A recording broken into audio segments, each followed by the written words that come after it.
നമസ്കാരം മലയാളി വാർത്തയിലേക്ക് സ്വാഗതം. ഓപ്പറേഷൻ സിന്ദൂർ മൂലം പാകിസ്ഥാൻ നഷ്ടമായത് 6 യുദ്ധവിമാനങ്ങളെന്നാണ് റിപ്പോർട്ട്. പഹൽഗാം ഭീകരാക്രമണത്തിന് തിരിച്ചടിയായി പാകിസ്ഥാന്റെ ഭീകര കേന്ദ്രങ്ങളിൽ ഇന്ത്യ ആക്രമണം നടത്തിയിരിക്കുകയുണ്ടായിരുന്നു കഴിഞ്ഞ ദിവസങ്ങളിലൊക്കെ. എന്നാൽ ഇതിനെതിരെ പാകിസ്ഥാൻ ഇന്ത്യയുടെ സൈനിക കേന്ദ്രങ്ങളും ജനവാസ മേഖലകളും ലക്ഷ്യമിട്ടതോടുകൂടിയാണ് ഇന്ത്യ അതേ നാണയത്തിൽ തന്നെ തിരിച്ചടിച്ചത്. ഇന്ത്യയുടെ തിരിച്ചടിയിൽ പാകിസ്ഥാന്റെ വിലയേറിയ യുദ്ധവിമാനങ്ങളാണ് പൊടിയായി പോയത് എന്ന കാര്യത്തിൽ സംശയമില്ല. ഒരു C-130 മിലിറ്ററി ട്രാൻസ്പോർട്ട് എയർക്രാഫ്റ്റ്, 2 നിരീക്ഷണ വിമാനങ്ങൾ, ഫൈറ്റർ ജെറ്റുകൾ, 30-ലധികം വരുന്ന മിസൈലുകൾ, നിരവധി ഡ്രോണുകൾ എന്നിവയാണ് 4 ദിവസം നീണ്ട സംഘർഷത്തിൽ പാകിസ്ഥാൻ നഷ്ടപ്പെട്ടത്. സൈന്യം നടത്തിയ സാങ്കേതിക അവലോകനത്തിലാണ് ഈ ഡേറ്റകൾ ലഭ്യമായത്. 6 യുദ്ധവിമാനങ്ങൾ പാകിസ്ഥാൻ നഷ്ടമായതായും അതിലൊന്ന് ഇലക്ട്രോണിക് വാർഫെയറിന് ഉപയോഗിക്കുന്നതോ വ്യോമാക്രമണം മുൻകൂട്ടി കണ്ടെത്താൻ ഉപയോഗിക്കുന്നതോ ആയിട്ടുള്ള അവാക്കസ് വിമാനമോ ആകാം. ഇന്ത്യയുടെ പക്കലുള്ള റഷ്യൻ നിർമ്മിത S-400 സംവിധാനം പാകിസ്ഥാനുള്ളിൽ വെച്ച് തന്നെ ഈ വിമാനത്തെ വെടിവെച്ചിട്ടുവെന്നാണ് വിവരം. 300 കിലോമീറ്റർ ദൂരെ നിന്നാണ് S-400 എന്ന ഈ സുദർശക ചക്രം ഈ വിമാനത്തെ വെടിവെച്ചിട്ടത്. ഇന്ത്യയുടെ മിസൈൽ ആക്രമണത്തിൽ ഈ ബൊലാരി വ്യോമതാവളത്തിൽ ഉണ്ടായിരുന്ന മറ്റൊരു സ്വീഡിഷ് നിർമ്മിത അവകാസ് വിമാനവും തകർന്നിരുന്നു. ഇതിന്റെ തന്നെ എല്ലാത്തിന്റെയും സാറ്റലൈറ്റ് ദൃശ്യങ്ങൾ പുറത്തു വന്നിട്ടുണ്ട്.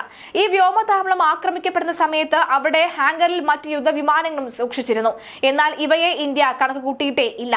അവയ്ക്ക് സാരമായ നാശനഷ്ടം ഉണ്ടായിട്ടുണ്ടെന്നാണ് വിലയിരുത്തൽ.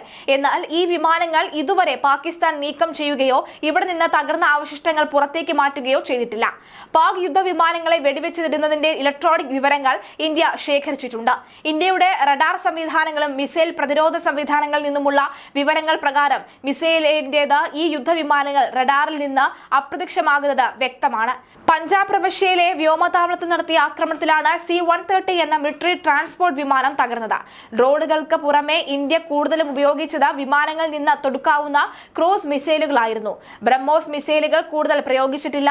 പാകിസ്ഥാൻ നടത്തിയ ഡ്രോൺ ആക്രമണങ്ങളെ തടുക്കാൻ റാഫൽ വിമാനങ്ങളും Su-30 വിമാനങ്ങളെയും ഉപയോഗിച്ചിട്ടുണ്ട്.